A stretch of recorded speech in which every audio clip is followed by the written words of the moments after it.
کامیابی ہے ایمان سے، کامیابی ہے عمل صالح سے، کامیابی ہے تواصی بالحق سے، کامیابی ہے تواصی بالصبر سے۔ یہ چار چیزیں ہیں کہ جو کامیابی کے لوازم۔ پہلی بات یہ سمجھ میں آئی۔ دوسری بات، یہاں کامیابی کا اعلیٰ معیار نہیں بیان کیا جا رہا، بلکہ اس کا کم سے کم معیار بیان کیا جا رہا ہے۔ میں ذرا توجہ دلاؤں گا اس بات کی طرف، سطحی طور پر ذرا ہو سکتا ہے کہ اس میں کوئی مغالطہ پیش آ جائے۔ تقابل کیجئے ذرا۔ ایک سورۃ العصر ہے، والعصر ان الانسان لفی خسر الا الذین آمنوا وعملوا الصالحات وتواصوا بالحق وتواصوا بالصبر۔ ایک سورۃ التین ہے، والتین والزیتون وطور سینین وہذا البلد الامین لقد خلقنا الانسان فی احسن تقویم ثم رددناہ اسفل سافلین الا الذین آمنوا وعملوا الصالحات فلہم اجر غیر ممنون۔ اب ان کا تقابل کیجئے۔ سورۃ العصر یہ بتا رہی ہے کہ سب لوگ تباہی میں ہیں سوائے ان کے جو چار شرطیں پوری کریں۔ سورۃ التین میں اول تو صرف دو شرطیں بیان ہوئی، دو بیان نہیں ہوئی، کام ہلکا ہو گیا نا، آسان ہو گیا۔ یہاں چار ہیں، ایمان، عمل صالح، تواصی بالحق، تواصی بالصبر۔ وہاں ہے ایمان اور عمل صالح صرف۔ نمبر دو یہ کہ وہاں فرمایا گیا فَلَهُمْ أَجْرٌ غَيْرُ مَمْنُونَ، ان کے لیے تو بہت بڑا اجر ہے جس کا سلسلہ کبھی منقطع نہیں ہوگا۔ اور یہاں کہا جا رہا ہے وہ کامیابی ناکامی سے بچ جائیں گے۔ مستثنیٰ ہے کس سے؟ ان الانسان لفی خسر۔ یہ بالکل ایسے ہی ہے جیسے کہ کسی کو آپ بچے کو، طالب علم کو کہیں محنت کرو، کوشش کرو، فرسٹ ڈویژن میں پاس ہو جاؤ گے، اور کسی سے آپ یہ کہیں کہ محنت کرو، کوشش کرو ورنہ فیل ہو جاؤ گے۔ اب ان دونوں کے درمیان جو فرق ہے وہی فرق ہے سورۃ التین میں اور سورۃ العصر میں۔ سورۃ العصر ناکامی سے استثناء کو بیان کر رہی ہے اور وہاں چار شرطیں ہیں، اور سورۃ التین یہ اعلیٰ درجات کا بیان ہو رہا ہے اور دو شرطیں ہیں۔ اس کو قرآن مجید کی اصطلاحات سے بھی اللہ کرے کہ آپ واقف ہو جائیں۔ ایک کو ہم کہیں گے کہ ایک پر انذار کا رنگ ہے اور دوسرے پر تبشیر کا رنگ ہے۔ یہ دو الفاظ بارہا آپ نے پڑھے ہوں گے۔ سورہ بنی اسرائیل میں فرمایا حضور سے مخاطب ہو کر وَمَا أَرْسَلْنَاكَ إِلَّا مُبَشِّرًا وَنَذِيرًا، اے نبی ہم نے نہیں بھیجا آپ کو مگر بشارت دینے والا اور خبردار کرنے والا بنا کر۔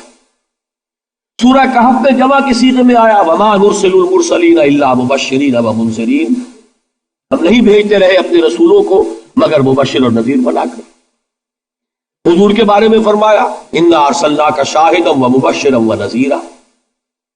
تو جمع کے صیغے میں سورہ نساء میں فرمایا رُسُلًا مُبَشِّرِينَ وَمُنذِرِينَ لِئَلَّا يَكُونَ لِلنَّاسِ عَلَى اللَّهِ حُجَّةٌ بَعْدَ الرُّسُلِ وَكَانَ اللَّهُ عَزِيزًا حَكِيمًا۔ ایک ہے ابشار، بشارت دینا، ایک ہے انذار، خبردار کرنا۔ اور آپ کو معلوم ہے کہ کسی بھی تربیت کے اندر ان دونوں چیزوں کی ضرورت ہے۔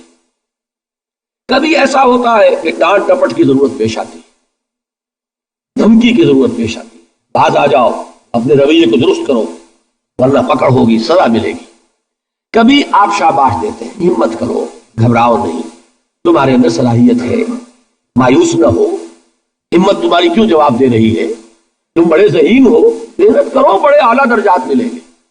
قرآن مجید میں یہ دونوں رنگ ہیں جو اختیار کیے گئے، ایک تبشیر کا رنگ ہے، ایک انذار کا رنگ ہے۔ سورۃ العصر میں انذار کا رنگ ہے، خبردار، تمام انسان ہلاکت اور بربادی کا نوالا بننے والے ہیں سوائے ان کے جو چار شرطیں پوری کریں، الا الذین آمنوا وعملوا الصالحات وتواصوا بالحق وتواصوا بالصبر۔ تو معلوم یہ ہوا کہ یہ کامیابی کے جو منیمم پری ریکویزٹس ہیں، اسے کہا گیا کہ انگریزی کے الفاظ کا فوراً ترجمہ کر دیا کرو، اور میں کر دیتا ہوں۔ اصل میں مغالطہ آپ کو یہ ہوتا ہے میں ترجمہ کہہ کے نہیں کرتا، لیکن اس کے بعد میں فوراً اردو کا مترادف جو ہے وہ لے آتا ہوں۔ لیکن میں یہ اس لیے استعمال کرتا ہوں انگریزی اصطلاحات، جیسا کہ میں نے عرض کیا تھا کہ میرے اصل مخاطب ہیں جدید تعلیم یافتہ لوگ، اور جدید تعلیم یافتہ لوگوں کا کمیونیکیشن جو ہے، ابلاغ، وہ ان انگریزی اصطلاحات کے ذریعے سے زیادہ بہتر اور صحیح تر ہوتا ہے، ورنہ وہ بات سمجھیں گے نہیں۔ اسی لفظ ابلاغ کو وہ نہیں سمجھیں گے اور کمیونیکیشن کو سمجھ لیں گے۔ یہ ہے اصل میں ساری مصیبت کے جو اس وقت ہمارے سامنے ہے۔ اس لیے یہ الفاظ ہم استعمال کرتے ہیں۔ تو میں یہ کیا عرض کر رہا تھا کہ در حقیقت ان الانسان لفی خسر الا الذین آمنوا وعملوا الصالحات وتواصوا بالحق وتواصوا بالصبر، یہ منیمم پری ریکویزٹس ہیں، کم سے کم لوازم ہیں نجات کے، ان سے کم تر پر نجات کا کوئی سوال نہیں۔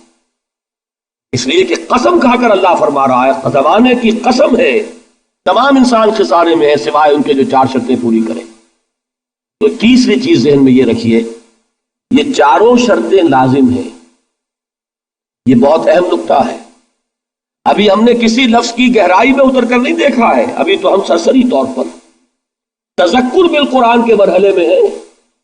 پہلی بات کیا معلوم ہوئی، اس میں کامیابی اور ناکامی کا ایک معیار سامنے آیا، ٹھیک۔ نمبر 2، یہ کامیابی کے کم سے کم شرائط کا بیان ہے، منیمم ریکوائرمنٹس۔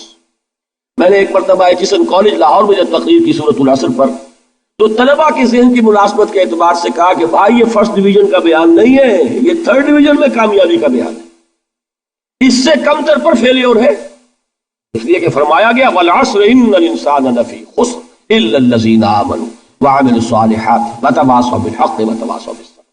اسی کو میں نے اس وقت آپ کے سامنے رکھا کہ اس پر انذار کا رنگ ہے، خبردار کرنے کا انداز ہے، زجر کا، ڈانٹ ڈپٹ کا انداز ہے کہ اگر کامیابی چاہتے ہو تو یہ 4 شرطیں پوری کرنی ہوں۔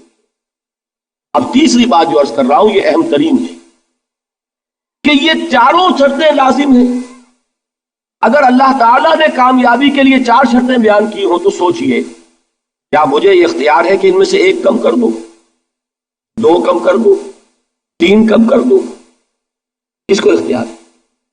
اللہ کے بیان کردہ کسی چیز میں اختیار، یہ تو حضور سے کہا گیا تھا، سورہ یونس میں ہے، مطالبہ کیا مطالبہ کرنے والوں نے، ایت بقرآن غیر ھذا وبدل ہو، اے محمد صلی اللہ علیہ وسلم یہ قرآن بہت ریجڈ ہے، بہت سخت ہے، ان کمپرومائزنگ ہے، یہ کہیں بھی کوئی رو رعایت کرنے کو تیار نہیں ہے، تو ہمارا اور آپ کا معاملہ نہیں ہو سکتا اس قرآن پر، اس قرآن میں کوئی ترمیم کیجئے یا کوئی اور قرآن لائیے۔ تو حضور سے کیا کہلوایا گیا؟ قل ما یکون لی ان ابدلہ من تلقاء نفسی ان اتبع الا ما یوحی الی، اے نبی ان سے کہہ دیجئے میرے لیے ہرگز ممکن نہیں ہے کہ میں اس قرآن میں اپنے جی سے کوئی ترمیم کر دوں، کوئی تبدیلی کر دوں، میں تو خود پابند ہوں اس کا جو مجھ پر وحی کیا جا رہا ہے، سب سے پہلے میں خود اس پر عمل کرنے والا ہوں، میں خود اس کا پابند ہوں۔ تو غور کیجئے، قرآن بیان کر رہا ہے کہ 4 شرطیں ہیں نجات کی، اور آپ کے دل میں یہ بات بٹھا دی گئی ہے کہ صرف کلمہ گو ہونا نجات کے لیے کافی ہے، صرف ایمان سے نجات ہو جائے گی۔ یہ بات جو ہے ذہن میں رکھیے، ایک نجات وہ ہے جو ہزار برس تک جہنم میں کوئلہ بننے کے بعد نجات ہو، میں اس نجات کی بات نہیں کر رہا، وہ نجات تو ملے گی یقیناً۔ جس شخص کے دل میں رائی کے دانے کے برابر بھی ایمان ہوگا، وہ اپنے اعمال کی، اپنے کرتوتوں کی سزا بھگت کر بالآخر جنت کے اندر داخل کیا جائے گا، جہنم سے نکالا جائے گا، اور نکالا جائے گا تو اس وقت حال کیا ہوگا؟ جیسے جلا ہوا کوئلہ، اس کے سوا کچھ نہیں۔ حدیث میں اس کی شرح آئی ہے۔ لیکن یہ نجات نہیں، نجات وہ کہ جو اللہ تعالیٰ میدان حشر ہی میں ہماری مغفرت کا اعلان فرمائے، اللہ تعالیٰ اول وہلے میں ہمیں جنت میں داخل فرمائے، اس نجات کی بات کر رہا ہوں۔ یہ 4 چیزیں ہیں کہ جو کامیابی کے لوازم۔